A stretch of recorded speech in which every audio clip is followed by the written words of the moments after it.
have you ever found yourself just completely depressed, devastated, don't know when you even know where to go next? That was where I was.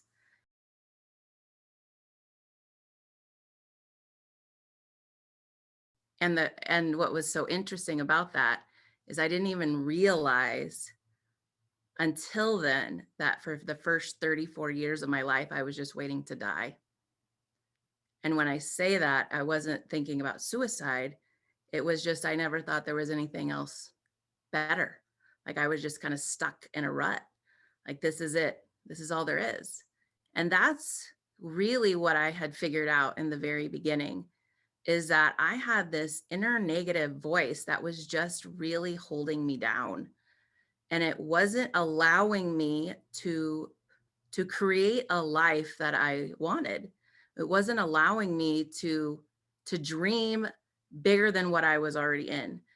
And I started to think about one question that really led me to kind of where I am today, of what is it that I don't know that I need to know in order to move forward?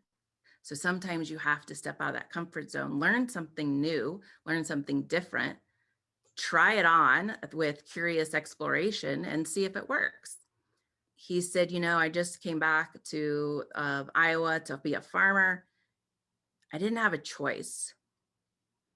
And when he said I didn't have a choice, that like just got my soul. And I thought, how many times have I said that?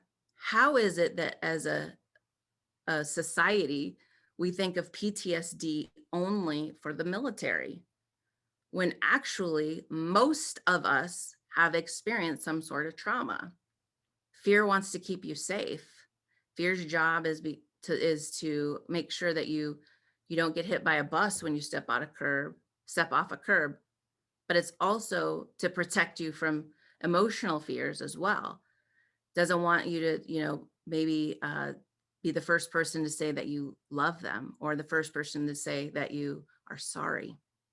So fear's job is to protect us. We're not taught to acknowledge our own resiliency. I think we all have resiliency. We're just not taught how to acknowledge it, because in society we've said, oh, you have a big ego, you have a big head. Who do you think you are? You're arrogant, you're all that, when you acknowledge the things that you've gone through. And if you can just take a moment and write down, again, this is where journaling is so important, write down what it is you've overcome. That's when you can acknowledge your own resiliency. How many leaders do you know, they talk about expectations? They say, my team is expected to do X, Y, and Z, right?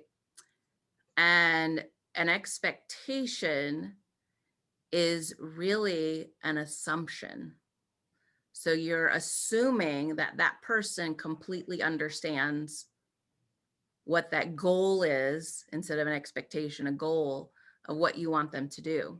Because even as a leader, we think that everyone knows what we're talking about, right?